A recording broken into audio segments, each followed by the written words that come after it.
बिस्मिल्लाहिर्रहमानिर्रहीम। अस्सलाम वालेकुम जी, मैं नजमुल हसन बाजवा हूँ। आज 11 अक्टूबर है और जुम्मा मुबारक का दिन है। नाज़रीन किराम, जब से ये काम शुरू हुआ है अदलिया वाला, जब से अदलिया को मैनेज करने की कोशिश की जा रही है, जजेस में अकाड़ पचाड़ करने की कोशिश की जा रही है, जजेस को अपना एक विंग बनाने की, यानी कि अदलिया पूरी को एक विंग बनाने की कोशिश की जा रही है और जजेस के इख्तियारात कम करके काउंसलर तक किए जा रहे हैं और अपने मनपसंद जजेस को ऊपर बिठाने की कोशिश की जा रही है, तब से हर पाकिस्तानी के ज़हन में एक सवाल है। और वो सवाल ये है कि यार, ये इन जजेस के लिए लोग बाहर निकले हुए हैं, ये बाहर जो है ना वो नारेबाजियां होती हैं, इन जजेस के लिए टॉक शोज में बातें होती हैं, इन जजेस के लिए व्लॉग्स रोज हो रहे हैं, तो ये जजेस बजाते खुद क्या कर रहे हैं? क्या ये हाथ पे हाथ धरे बैठे हैं? इनका कुछ करने का इरादा है? नहीं है? ये क्या करना चाहते हैं? कुछ इनकी अपनी प्लानिंग भी है, कुछ अपनी कोशिश भी इन्होंने करनी है, या सारा कुछ अवाम पे छोड़ देना है, या पब्लिक पे छोड़कर जो है ना वो खुद सत्तू पी के सो जाना है? ये जजेस मतलब, और पिछले कुछ अरसे से हमने ये देखा ना, ऐसे एक सकूत है, एक खामोशी है, कोई लेना देना नहीं है।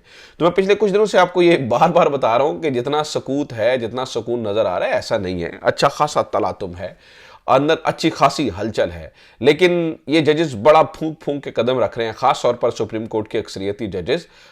एक केओस होने के बावजूद ये इसलिए फूंक फूंक पर कर जो है ना वो कदम रखने की कोशिश कर रहे हैं कि कहीं ये ना हो कि at the end of the day काम जो होना ही नहीं है, मिसाल आईनी तरमीम की बात कर रहा हूं, उससे पहले पहले हम कोई ऐसा कटा खोल दें कि सारी आईनी तरमीम तो बढ़ती हुई नजर आ रही है, बढ़ ही जाएगी, ये ना हो कि सारी तवज्जो फिर इस तरफ हो जाए और उससे कोई नया कट्टा खुल जाए।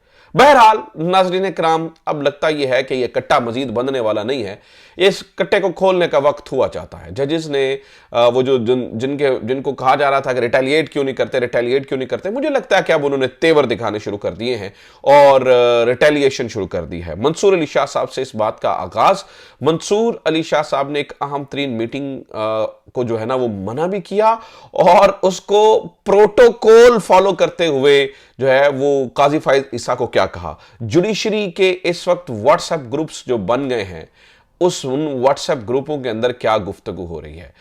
पंजाब की खास तौर पर जुडिशरी के बारे में खबर है कि 90% ऑफ द जजेस वो जो है ना वो जस्टिस मंसूर अली शाह साहब के साथ खड़े हो चुके हैं। अब यहां पर जो व्हाट्सएप ग्रुप बने हुए हैं उनके अंदर क्या प्लानिंग हो रही है, ये क्या करने का जो अंदर गुफ्तगू है वो कितनी खतरनाक है। और ये व्हाट्सएप ग्रुप जो है वो आपको पता है कि पाकिस्तान के अंदर बहुत सारी चीजें ट्रेसेबल हैं, इनके बावजूद भी इन ग्रुपों के अंदर, और पता कोई एक बंदा भी मेंबर इधर उधर हो तो वो स्क्रीनशॉट चले जाते हैं, तो वो जो स्क्रीनशॉट जाने के इधर उधर बावजूद भी ये जजेस डरे क्यों नहीं हुए हैं? What they are up to, के वो मतलब वो करना क्या चाह रहे हैं, इसके ऊपर हम तफसीलन बात करेंगे। और किस तरह से रिटेलिएशन शुरू हो चुकी है, इसके ऊपर नाज़रीन किराम हम तफसीलन बात करेंगे। आज बात करेंगे इमरान खान की जान को खतरे के हवाले से भी। मुराद सईद ने एक बड़ा ही अहम तरीन खत लिखा है, उसके चीदा चीदा नकात मैं आपके सामने रखूंगा और मैं आपके सामने ये बताने की कोशिश करूंगा कि वाकई वो जो बात कर रहे हैं वो कोई उसको फॉर ग्रांटेड लेने की ज़रूरत नहीं है। और इसके अलावा नाज़रीन किराम गंडापुर साहब के हवाले से शुरू करेंगे, क्योंकि आज अहम तरीन तो मेरे ख्याल से भी मोस्ट रिसेंट कल रात को जो डेवलपमेंट हुई है वही है। उसके बाद ये सारी चीज़ें जो है वो मैं आपके सामने रखता चला जाऊँगा। एक दरख्वास्त ये है कि चैनल को सब्सक्राइब जरूर कर लीजिए। और इस वक्त बड़ा मुश्किल है बोलना, और इस वक्त बड़ा मुश्किल है सच आप तक पहुंचाना, और फिर हमारी व्यूज को रोका जाता है, नहीं दिखाने दिया जाता, वीडियोस के साथ 100 मसले मसाइल किए जाते हैं। पिछले कुछ अरसे से सही मिस्त्री पुना इससे हो रहा है, तो इस मिस्त्री पुने को आप ठीक कर सकते हैं अगर अवाम हमारे साथ हो। तो सबसे पहले जो पेशावर से अच्छी खबरें आ रही हैं उस पर, और फिर उसके बाद हम मंसूर अली शाह वाली खबर पे जाएंगे, और उसके बाद इमरान खान के बारे में जो मुराद ने खत लिखा है उसके ऊपर बात करेंगे। सबसे पहले नाज़रीन किराम जान लेते हैं कि पेशावर में क्या हुआ। जो इससे पहले कल एक ग्रैंड जिरगा हुआ पेशावर के अंदर, जिसमें मोहसिन नकवी साहब थे, अली अमीन गंडापुर साहब थे, और बाकी सारी क़यादत थी, कुंडी साहब और ये वो सब मिलकर ये जो पीटीएम का जो जिरगा हो रहा है इसके ऊपर बातचीत होनी थी। इन तमाम, बहुत अच्छी बात हुई कि इन तमाम लोगों ने अपना जो कॉन्फिडेंस है वो अली अमीन गंडापुर साहब को दिया और कहा कि आप पख्तून तहफ़्फ़ुज़ मूवमेंट वालों से बात करें। फिर ये जमरूद में पहुंचे, वहां पर इन्होंने मुलाकातें की, मंजूर पश्तीन से 1-on-1 वज़ीर आला की मुलाकात हुई, और उसके बाद नाज़रीन किराम वो हुआ जो मैं एक्सपेक्ट कम अज़ कम नहीं कर रहा था। मुझे लग रहा था कि अब ये लोग बिफर जाएंगे, अब ये बात नहीं सुनेंगे, लेकिन अली अमीन गंडापुर साहब ने कर दिखाया है। देखिए, मैं वाज़े तौर पर कहता हूं कि जहां किसी के ऊपर तनकीद होती है ना, हम तुन के तनकीद करते हैं। मैंने कम से कम मुझे लगता है कि मैं ऐसा वाहिद ऐसा जर्नलिस्ट हूं जिसने 5-6 दिन अली अमीन गंडापुर की जान नहीं छोड़ी इस पूरे मामले के अंदर, और आगे भी कुछ बारे में अपडेट आएगी तो नहीं छोड़ेंगे जान। लेकिन जो उसका अच्छा काम है, जो वो अच्छा काम कर रहा है, जो पीटीआई ने बहुत शानदार काम किया है, उसके ऊपर हमें जरूर जो है ना वो उन्हें बहरहाल अप्रिशिएट करना चाहिए, और उन्होंने बहुत जबरदस्त और बहुत शानदार काम किया है। मंजूर पश्तीन को साथ खड़ा किया, मंजूर पश्तीन के साथ खड़े होकर जो उन्होंने इंटरव्यू किया दिया, और जिस लहजे में उन्होंने बात की, भाई मुझे रुकावटें तोड़नी आती है, मैं मेजबान हूं इस जिरगे का, ये जिरगा होगा 3 दिन पुरअमन जिरगा होगा, इसके अंदर बातें होंगी, गुफ्तगू होगी। और मंजूर पश्तीन साहब ने भी जो है ना वो कहा कि हमारे साथ जुल्म हो रहा है और ये वो, और इस बात पर कंसेंसस हो गया। मुझे लगता है नाज़रीन करम ये बहुत बड़ी डेवलपमेंट है। केपीके के अंदर एक खून का दरिया बह सकता है। हालात इस नहज के ऊपर हैं कि अगर सेंस प्रिवेल ना की गई तो बहुत मुश्किलात हो जाएंगी। अच्छा, ये बहुत अच्छा काम किया अली अमीन गंडापुर साहब ने, लेकिन एक जिस बात पे मुझे कंसर्न है वो कंसर्न अभी भी कायम है। मैंने कल आपको बताया था कि जो एक बड़ी विकेट अली अमीन गंडापुर साहब गिरा सकते हैं, हमारे पास इत्तलात भी थी। फिर उसके बाद एक नोटिफिकेशन भी आ गया, उस नोटिफिकेशन में हमें पता चला जी बैरिस्टर सैफ को फारिग कर दिया गया है। लेकिन उस बारे में जरा इत्तलात सुन लें, आपको सुन के थोड़ी सी मायूसी होगी। बैरिस्टर सैफ ने गुफ्तगू करते हुए कहा है वसीम बदामी के साथ, जो कह रहे हैं वो सुने। उन्होंने कहा जी मैं अभी तक मुशीर वज़ीर आला हूं और अपने ओहदे पर हूं। जो बयान मैंने दिया वो मेरा जाती बयान नहीं था, वो वज़ीर आला खैबर पख्तूनख्वा हुकूमत का पॉलिसी बयान था। इस बयान से कोई लाताल्लुकी का ऐलान करता है, इससे हुकूमत और मुझे कोई फर्क नहीं पड़ता। तर्जुमान केपीके हुकूमत बैरिस्टर सैफ, यानी कि अली अमीन गंडापुर साहब इतने बेबस हैं कि इस अपने एक तर्जुमान को फारिग नहीं कर सकते हैं। ये तर्जुमान मुझे लगता है मोहसिन नकवी की तरह तगड़ा है शायद इनसे भी, और ये तर्जुमान बैरिस्टर सैफ साहब ये वहीं पे खड़े हैं। हालांकि पूरी पीटीआई ने इनसे लाताल्लुकी का ऐलान कर दिया, लेकिन गंडापुर साहब का ये तर्जुमान अब तक बाकी है, और वो डंके की चोट पे कह रहा है मैंने की तने क्या पॉलिसी बयान है। ठीक है, कोई लाताल्लुकी करता है, कोई से मुराद ये है पीटीआई की सारी की आदत, वो कहते हैं करता है लाताल्लुकी करता रहे, ये हुकूमत का बयान है। बैरिस्टर सैफ को हटाने की किसी के बाप में भी जरूरत नहीं है मुझे लगता है इस वक्त। वो अपनी जगह पे खड़ा है, और वो कल वाला जो नोटिफिकेशन है वो फेक है, नंबर 1। और ये मुझे बड़ी अफसोस की बात लगी। आप मोहसिन नकवी के साथ भी बैठे, आप अपने आईजी को कुछ नहीं कह सके, आपका आईजी जो है वहां पर एक्शन करता रहा, आपका चीफ सेक्रेटरी वहां पे एक्शन करवाता रहा, आपका डीसी वहां पे एक्शन करता रहा, आपका तर्जुमान जो है वो आपके हाथ में नहीं है, तो मतलब फिर पीछे गाली गिड़ी रह गई है। लिहाजा आपने बहुत अच्छा काम किया है, मैं उसके ऊपर आपको अप्रिशिएट करूंगा, लेकिन यहां पर जो गड़बड़ हो रही है वो भी आपको बताना जरूरी है। अब आ जाते हैं जल्दी जस्टिस मंसूर अली शाह वाली स्टोरी के ऊपर, उसके बाद फिर जो है वो बाकी स्टोरीज हैं वो भी इंतहाई अहम तरीन है, ठीक है, जो आपके सामने रखने वाली है। तो जनाब हुआ ये कि जस्टिस मंसूर अली शाह साहब से एक बड़े ही टॉप लेवल पे एक मुलाकात करने की कोशिश की गई है, और जस्टिस मंसूर अली शाह साहब से मुलाकात में 2-3 चीज़ें सामने रखनी जानी थी।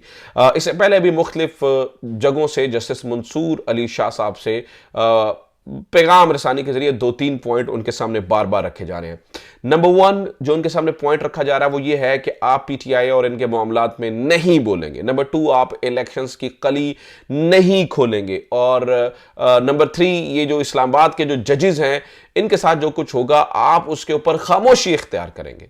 तो अब तक की इत्तलात हमारे, अगर आप इन तीनों के ऊपर ये मान जाते हैं तो फिर आपका नोटिफिकेशन किसी भी टाइम कर दिया जाएगा। ये जस्टिस मंसूर अली शाह साहब को स्टिक एंड कैरेट सिचुएशन में बहुत अरसे से जो है ना वो हम देख रहे हैं, और उन तक पैगाम रसानियां भी जारी थी। इस बार बताया ये जा रहा है कि ये एक बड़ी मुलाकात थी, ठीक है, जिस मुलाकात ने की जो है ना वो उन्हें कहा गया कि आप फलां शख्सियत से मुलाकात करें। एक अहम और ताकतवर तरीन शख्सियत थी, हुकूमत से भी हो सकती है लेकिन ताकतवर शख्सियत थी। तो उन ताकतवर शख्सियत ने पैगाम पहुंचाया मुलाकात करने का, जिसके ऊपर जस्टिस मंसूर अली शाह साहब ने जवाब दिया है एब्सोल्युटली नॉट। और फिर बात देखिए जजेस को अप्रोच किया जाता रहता है, लेकिन यहां पर जो सबसे मजेदार बात हुई जो जस्टिस मंसूर अली शाह साहब ने की, उन्होंने इस मुलाकात को डॉक्यूमेंट किया, यानी कि इस मुलाकात की को अप्रोच करने को डॉक्यूमेंट किया, और डॉक्यूमेंट करके उन्होंने काजी फाइज ईसा साहब तक पहुंचाया कि जनाब फला बंदा मेरे से मुलाकात करने की कोशिश कर रहा है और मैं मना कर रहा हूं और वो मुझे अप्रोच करने की कोशिश कर रहे हैं। प्रोटोकॉल ये होता है कि आपने अपने सीनियर को बताना होता है और उसके बाद फिर सीनियर जाने और उनका काम जाने। अब सीनियर बेचारा फंस गया टांगा पार टांगा टलम टल्ली की तरह। अब वो बेचारा क्या करे तो क्या करे, उगले या निगले कुछ समझ में नहीं आती है कि मतलब उसके ऊपर क्या एक्शन लेंगे तो क्या आपने वो मफादात का काम खराब करेंगे। तो जस्टिस मंसूर अली शाह साहब ने बड़े शानदार तरीके से ये कह दिया है कि जाओ मैं नहीं करता, जो आप कह रहे हो मैं नहीं करता। अब तक की मुझे नहीं पता कल को कंप्रोमाइज करते हैं नहीं करते हैं, आई डोंट नो, मैं ये ना हो कि कल को कुछ और हो जाए और फिर सिचुएशन। लेकिन अब तक की मालूमात के मुताबिक, जो कि दस्तयाब मालूमात है, इन मालूमात के मुताबिक जस्टिस मंसूर अली शाह साहब झुकने से इनकारी हैं। जस्टिस मंसूर अली शाह साहब ये 3 बातें मानने से भी इनकारी हैं और जस्टिस मंसूर अली शाह साहब कोई कम्युनिकेशन नहीं करना चाहते हैं और वो हर होने वाली कम्युनिकेशन को डॉक्यूमेंट करना चाहते हैं। अगर उन्हें अप्रोच किया जाएगा वो डॉक्यूमेंट करेंगे। ये नाज़रीन कराम, ये जो इत्तलात है कि उन्होंने काजी फाइज ईसा साहब भी बता दिया है और ये सारी चीज़ें हैं, ये हमारे दोस्त ज़ुबैर अली खान साहब की स्टोरी है और उन्होंने इस स्टोरी के पे उन्होंने बताया कि जनाब के उनको बताया गया है और काजी फाइज साहब के इल्म है ये बात, ये बड़ी खतरनाक है। और इसका मतलब यह है कि मतलब मैं अगर वन लाइनर में कहूं तो मंसूर अली शाह नहीं पाबंदा, वो कहते हैं ठीक है जो होएगा देखा जाएगा। अब जब मंसूर अली शाह साहब नहीं मान रहे तो मैं कह रहा हूं ना जी, जजेस रिटेलिएट करें, ये एक रिटेलिएशन की वो है, एक तरीकाकार है कि भाई डॉक्यूमेंट कर दिया सब कुछ। दूसरा मैं आपको बता, और वो जो बड़ी रिटेलिएशन है उसके लिए भी तैयार है, मैं आपको बता दूं, किसी को वहम में ना रहे कि ये जजेस चुप करके बैठेंगे। हमारी इत्तलात ये है कि ये जजेस ठोक ठाक देंगे हर चीज को अगर कोई इस तरह की चीज, क्योंकि 18 तारीख का दोबारा से नाम लिया जा रहा है। अच्छा, जस्टिस मंसूर अली शाह साहब के पीछे इस वक्त एक बहुत बड़ी तादाद जो है वो जुडिशरी की खड़ी है। हमारी इत्तलात ये है कि पंजाब के अंदर जुडिशरी जो है वो 90% से जायद, हमारे दोस्त शाकिर रवान बताते हैं कि 90% से जायद जो जुडिशरी है वो जस्टिस मंसूर अली शाह साहब के साथ खड़े हो चुकी है। और ना सिर्फ खड़े हो चुकी है बल्कि व्हाट्सएप ग्रुप्स बन चुके हैं और उन व्हाट्सएप ग्रुपों के अंदर मैसेजेस हो रहे हैं। अगर जस्टिस मंसूर अली शाह साहब के साथ ज्यादती होगी तो हो सकता है बहुत बड़ी तादाद में इस्तीफे भी आए।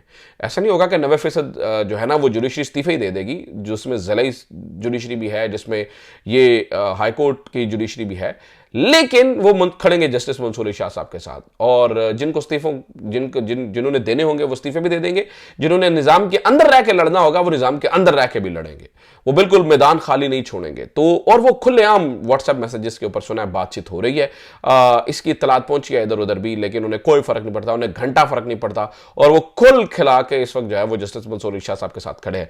तो वो जिनको रिटेलिएशन के बारे में वो लगता है ना कि नहीं होनी, ये दीवाने का ख्वाब है, आपके दीवाने का ख्वाब ये जो है वो हकीकत बनने वाला है। अगलों ने तुम दो पॉलिसी के ऊपर काम करना है। वैसे जस्टिस मंसूर अली शाह साहब बड़े एक लीनियंट, एक नरम मिजाज, एक खुश गुफ्तार, एक खुश लिबास आदमी है, लेकिन फिर किसी को एंड तक आप छेड़ोगे तो फिर अगला आपको घर तक छोड़ के आएगा। ऑब्वियसली इस टाइम ये सूरत हाल है, तो गवर्नमेंट को चाहिए जो ये कर रहे हैं ना ड्रामेबाजी, और कभी जस्टिस मंसूर अली शाह को कहते हैं जी उनसे जजेस कंट्रोल नहीं हो गए, कभी जस्टिस मुनीब पे इल्जामात लगाते हैं और वो जी उन्होंने जी 63A में अपना ज़हन जाहिर कर दिया, वो तुन देंगे, फिर आपके लिए थोड़ा सा मुश्किल हो जाएगा। तो ये चीज़ें। अच्छा, खुफिया मुलाकातों का सिलसिला नाज़रीन किराम इन दिनों शुरू ही है। मिसाल देता हूँ, अब खुलेआम कहा जा रहा है हम करेंगे खुफिया मुलाकातें। एक मुलाकात खुफिया जस्टिस मंसूर अली शाह साहब से करने की कोशिश की जा रही है और एक मुलाकात खुफिया जो है वो मौलाना फजल रहमान से करने की कोशिश की जा रही है। राना सनाउल्लाह साहब ने ऑन द रिकॉर्ड जो है ना वो प्रोग्राम के अंदर बैठ के कहा है कि ये जो मुलाकातों की खबर है ना ये हमें ले डूबती है, और उन्होंने कहा कि अगली मुलाकात जो है वो नवाज शरीफ साहब की करवाई जाएगी मौलाना फजल रहमान से खुफिया मुलाकात होगी, तो उससे कोई फायदा और नतीजा निकल सकता है। ये मीडिया पर जो मुलाकातों की खबरें आती हैं इससे मुझे लगता है कि नुकसान होता है, इसलिए खुफिया मुलाकात का एक प्रबंध किया जा रहा है, इंतजाम किया जा रहा है। और वैसे तो आप कहते हैं जी हमारे नंबर पूरे हैं, हम ज़मीर के मुताबिक फैसला कर लेंगे और ये कर लेंगे और फलां कर लेंगे, ढिमका कर लेंगे, तो आप ज़मीर के मुताबिक वो जो है ना वो क्यों नहीं ले रहे हैं? आप कर लें ज़मीर के मुताबिक जो है वो करवा लें फैसला। लेकिन हमारी इत्तलात ये है नाज़रीन किराम कि इनके पास ज़मीर के कायदी कोई नहीं है, ठीक है, वो जो कहते नहीं जमीर, क्योंकि अमार सोलंकी साहब ने, अब ये देखें किन किन लोगों को खैर कोट करना पड़ता है, लेकिन अमार सोलंकी साहब ने इस बात का दावा किया है, वो कहते हैं जी 26वीं आईनी तरमीम में वोटिंग के डर से तहरीक इंसाफ ने अपने ही मेंबरान को अगवा करके हफ्ज़े बेजा में रखा है। अगवा शुदा मेंबरान में दर्ज झैल लोग शामिल हैं सेनेटर सैफुल्लाह अबड़ू सिंध, मोहम्मद शफकत हयात खान सरगोदा, जैन कुरैशी साहब मुल्तान, अजीमुद्दीन जाहिद लखवी कसूर, हाजी इम्तियाज मंडी बहाउद्दीन, ख्वाजा शराज तौसा शरीफ, जावेद इकबाल वड़ैच, रहीम यार खान, जैन कुरैशी का नाम भी डाला हुआ है, और यार उनका पूरा खानदान अदनान खड़ा है, वो डट के खड़े हैं, वो मीडिया पे उनके बयानात आपके सामने हैं, वो कहते हैं जी उनको भी जो है ना वो रखा हुआ है। तो बहरहाल ये इनका जो है ना वो हालात है। लिहाजा ये खुफिया मुलाकातों के ऊपर यकीन रखते हैं और ये समझते हैं कि खुफिया मुलाकात करके मौलाना फजलुर रहमान को मना लिया जाएगा। हमारी इत्तलात ये है कि मौलाना फजलुर रहमान साहब इस तरह से भी नहीं मानेंगे। अच्छा, अब जरा खबर अगली सुन लीजिए और वो ये है, वो इमरान खान साहब की जान के हवाले से है। पता ये चला है कि इमरान खान साहब की जान को शदीद खतरात लाहक है और खासतौर पर जो उनका ब्लैकआउट किया गया है इसके अंदर काफी सारी चीजें खराब हो सकती हैं और इस बारे में मुराद सईद साहब का एक खात सामने आया है। मुराद सईद साहब कहते हैं जी मैंने महीनों पहले ये इत्तला दी थी कि एस्टैब्लिशमेंट नवंबर से पहले पहले इमरान खान के हवाले से अपने घिनौने मंसूबों पर अमल दरामद का इरादा रखती है। पाकिस्तान में मुकम्मल तौर पर मिस्र मॉडल लागू किया जा रहा है। इमरान खान की जिंदगी को शदीद खतरात लाहिक हैं। इमरान खान और मोहम्मद मुर्सी शहीद के कद में जो फर्क है उसका शायद आपको इस वक्त अंदाजा नहीं है। इस आग से खेलने की ख्वाहिश तर्क कर दे वरना किसी के दामन में खैर नाम की खैरात नहीं रहेगी। यानी कि फिर हम आपको छोड़ेंगे नहीं। वो कह रहे हैं कि अगर आपने मूर्सी बनाने की कोशिश की और जेल के अंदर ही इमरान खान की ज़िंदगी के साथ कोई गड़बड़ करने की कोशिश की तो फिर जो है ना वो आपके लिए हालात थोड़े से मुश्किल हो जाएंगे और फिर आप हमें कंट्रोल नहीं कर पाएंगे। अच्छा, मैं ठीक है इस बारे में ये भी है, बहुत सारे जो वकला हैं वो भी कह रहे हैं ठीक है आप इस्लामाबाद हाईकोर्ट से जाएँ ना और जाएँ और इमरान खान की ज़िंदगी की गारंटी मांगे, जैसे नवाज शरीफ की ज़िंदगी की गारंटी मांगी गई थी कि देते हैं गारंटी वो जिंदा रहेंगे।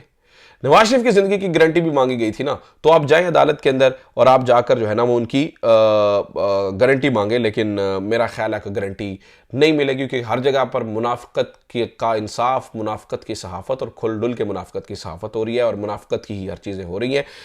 कोई भी जो है ना वो उसके ऊपर तो काम खैर नहीं कर रहा है ना, मतलब यानी आप कह सकते हैं कि मोरालिटी के ऊपर तो कोई काम नहीं हो रहा। मिसाल देता हूँ, ख्वाजा आसिफ साहब ने प्रोग्राम के अंदर बैठकर मोहम्मद मालिक साहब के प्रोग्राम के अंदर बैठ के कहा, उन्होंने कहा जी मुसालहत की सियासत और मुजामत की सियासत में फ़र्क है। मोहम्मद मालिक ने कहा ये आपने तो मुनाफकत की सियासत कर रहे हैं, तो वो कहते हैं नहीं नहीं आप मौका परस्त का नाम ले, कोई और लफ्ज़ ले लें, आप ये मुनाफकत की सियासत तो ना कहें। मतलब इस हद तक ये गिर चुके हैं और इन्हें ये लगता है कि लोग इन चैगवारों के पीछे निकल कर बाहर आ जाएंगे। लोगों को भी पता, लोग बड़े सियाने हो चुके हैं, आप 80 की सियासत से निकल आइएगा। तो देखिए नाज़रीन किराम, आज की खबरें हैं। उम्मीद करता हूँ ये वीडियो आपके लिए इन्फॉर्मेटिव रही होगी। कुछ चीज़ें और भी हैं, वो चीज़ें अगली वीडियो में शेयर करते हैं।